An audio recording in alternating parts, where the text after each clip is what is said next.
Eria est une entreprise sociale pour le logement qui gère 60 000 logements, qui a une compétence nationale, qui est la société faîtière d'un groupe national HLM qui gère 140 000 logements. Ce groupe est donc une filiale des caisses d'épargne au travers d'un réseau national qui gère plus de 250 000 logements et qui est le deuxième réseau de logements sociaux en France. Ce projet est original à plusieurs titres, parce qu'il permet à 3 partenaires de 3 mondes différents de travailler ensemble. L'université, le conseil et sur cet exercice une entreprise. Parce qu'il se doit d'être gagnant, gagnant, gagnant avec une entreprise, ici Erilia, qui souhaite atteindre un bon niveau de maturité en matière de gestion de crise opérationnelle et qui souhaite se challenger au cours d'un exercice de haut niveau. Un master, ici le master GGRC, qui dans ce cadre permet à ses étudiants de traiter un projet de bout en bout pour un client au cours d'une activité réelle de consulting. Le cabinet Cernoptes Conseil, qui, dans le cadre d'un contrat plus large avec un de ses clients, peut offrir pour un prix modique un exercice réalisé et animé et débriefé par 20 consultants. Le master GGRC a comme objectif de former les étudiants au métier de la gestion des risques et des crises. Dans cette optique, nous mettons particulièrement l'accent sur les exercices de crise. Pour ce faire, nous avons fait travailler l'ensemble de la promotion durant toute l'année universitaire sur un projet d'exercice de crise dans le cadre d'un partenariat tripartite. Les étudiants ont eu comme objectif de monter un exercice de A jusqu'à Z, en collaboration et concertation permanente avec leurs partenaires, selon un calendrier précis. Cet exercice, ils vont l'animer et enfin l'évaluer. Ainsi, à l'issue de leur formation, ils se seront totalement appropriés la méthodologie des exercices de crise et seront prêts, une fois entrés dans le monde professionnel, à conduire des projets de ce type. La méthode d'apprentissage développée dans le guide exercice cadre et terrain sur le montage d'exercices de crise peut s'expliquer en 3 points essentiels. Le premier, apprendre tout d'abord à des élèves en formation en gestion des risques et des crises à savoir gérer une crise. Le second, apprendre à monter un exercice de crise et non un exercice de gestion d'urgence, ce qui implique de comprendre les mécanismes de la crise qui touchent à l'irrationnel, le hors-champ des possibles et de s'astreindre à une méthodologie visant à mettre les acteurs de la gestion de crise en situation tout en leur permettant de sortir par le haut. Le troisième, apprendre une méthodologie de montage d'exercices qui a fait ses preuves depuis près de 10 ans maintenant pour éviter le hors-sujet, ce qui implique de rédiger un cahier des charges visant à répondre à un objectif d'apprentissage grâce à un canevas type ultra précis. Puis en montant un synopsis qui n'a rien à envier à un metteur en scène de cinéma. Et enfin, à savoir rédiger un script, ligne par ligne, qui amène graduellement les joueurs et les futurs acteurs d'une gestion de crise à s'approprier des réflexes, des outils visant à maîtriser leur stress et à devenir proactifs face à une situation, un événement non souhaité. Un projet comme celui-ci est une aubaine pour notre promotion. D'une part, c'est la concrétisation de notre formation. Ensuite, c'est la première expérience de mise en situation et de création d'un exercice réel pour la majeure partie d'entre nous. Ensuite, c'est un exercice de management, qui pour moi est une réelle richesse et un exercice humain exceptionnel. Mener des équipes en parfaite coordination est une qualité très demandée. Et aujourd'hui, je sais que mes équipes ont gagné en assurance et en compétences. Pour mener à bien un tel projet, il est essentiel de respecter certains points clés.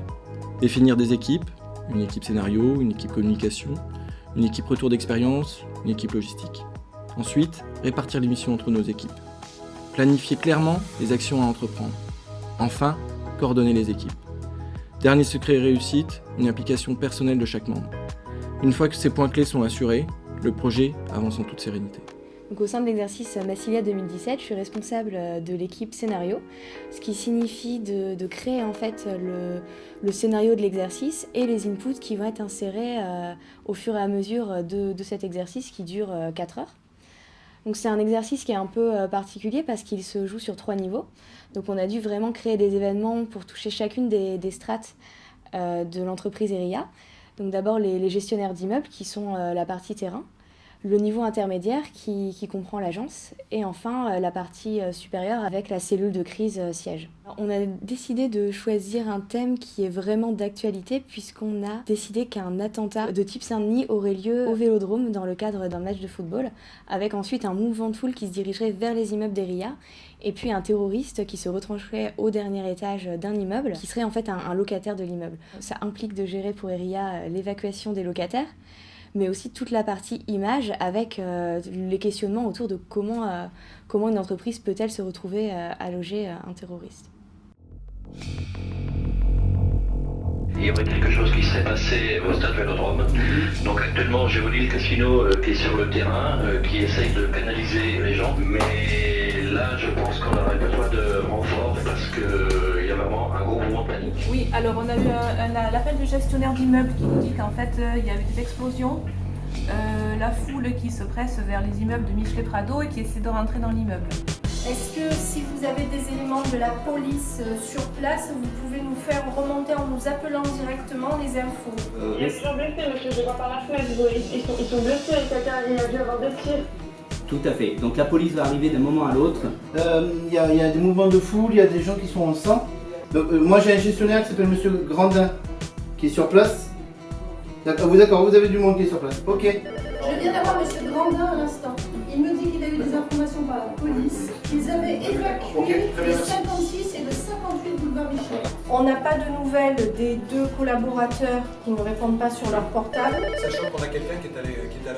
Je suis locataire à Michelet, 12e étage.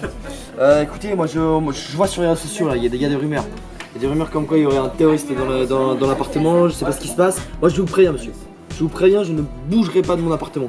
Toutes mes économies dans mon appartement, je ne bougerai pas. Animation, bonjour. Voilà, d'accord, vous demandez aux gens que vous voyez par les fenêtres ou quoi, vous leur demandez de bien se protéger, de ne pas sortir, de rentrer chez eux. Donc Stéphanie va se rendre avec monsieur Pétou en pied d'immeuble dans la zone sécurisée pour rencontrer nos locataires.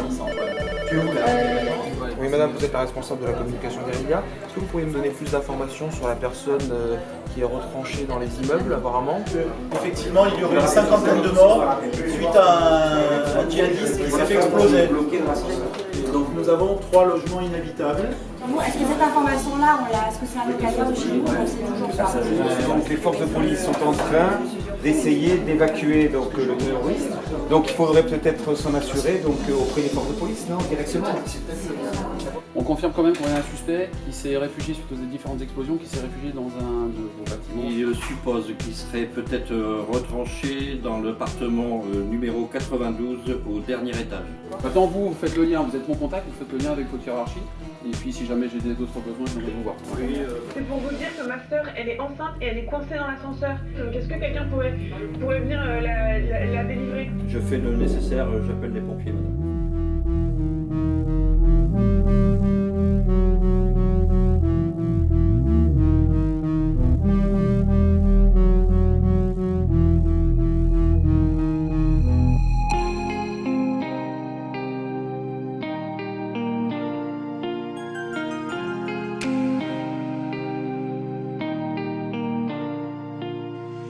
Ce que je voulais préciser sur le rétex, c'est que c'est effectivement aussi la restitution, le moment de vous expliquer les points d'amélioration qui vont être pour vous aussi les futurs objectifs des exercices que vous aurez à faire. Je rappelle aussi que le rétex à chaud, ça va être du diffusing. Alors le diffusing, ça veut dire que il faut que j'évacue le stress, la pression. Moi j'étais plus embarrassé au début parce qu'effectivement je ne savais pas trop comment ça allait se dérouler, même si on avait quand même des consignes. Mais voilà, le fait de le vivre c'est bien. Une fois qu'on y est, comme tout le monde, on est dans l'action.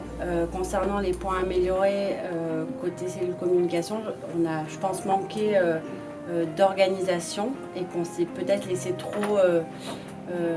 trop submergé par le stress, les informations incessantes qui provenaient des journalistes.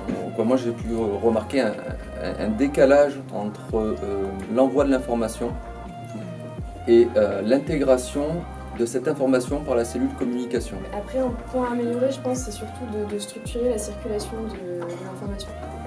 De vraiment établir un chemin clair en fait, de la circulation de l'information entre les gestionnaires d'immeubles, l'agence et la cellule de crise.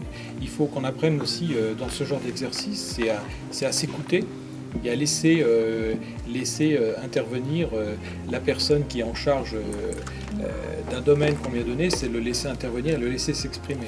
Après oui, quand on a eu énormément d'informations qui sont arrivées, effectivement on avait 3 personnes au téléphone en même temps, donc c'est pour ça que je disais qu'on aura besoin aussi d'organiser notre salle pour pouvoir permettre à la fois à la cellule de réfléchir et de continuer à percevoir les informations qui arrivent de l'extérieur. Les points, on n'en a sans doute pas fait assez.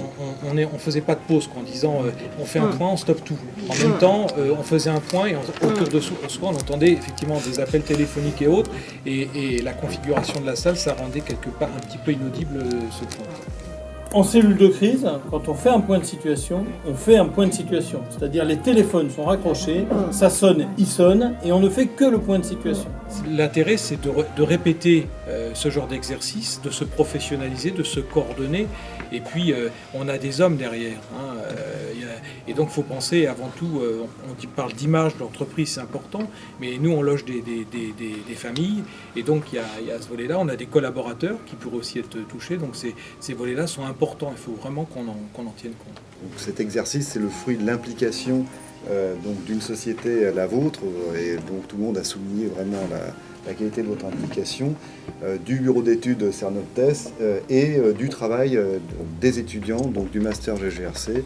Le scénario était très réaliste. Il faut dire que sur les idées des étudiants sont venus se greffer l'expérience de 2 de nos directeurs d'agence. Ils ont pu donc confirmer les propositions qui étaient faites et apporter le réalisme nécessaire pour que dans la cellule de crise, sur l'agence et auprès des gestionnaires, ce scénario ait les impacts nécessaires pour nous aider et pour nous obliger à réagir. Cet exercice était absolument nécessaire dans le cadre de la formation-action que nous avons mise en place depuis le mois de septembre, après avoir construit nos outils de gestion de crise en atelier, en présence de nos directeurs d'agence et de collaborateurs de la direction des territoires. Nous avons pu mettre en pratique l'ensemble de ces outils et tester leur efficacité. D'un point de vue personnel et professionnel, je pense que déjà professionnellement, ça m'a donné envie de réaliser d'autres exercices de crise. Je pense que c'est surtout les échanges qu'on a eus avec les clients et voir le projet en fait se monter de A à Z comme ça et l'organisation se dérouler et qu'on ait des petits problèmes logistiques à gérer, tout ça. Je trouve que c'est particulièrement intéressant parce que ça nous renforce aussi.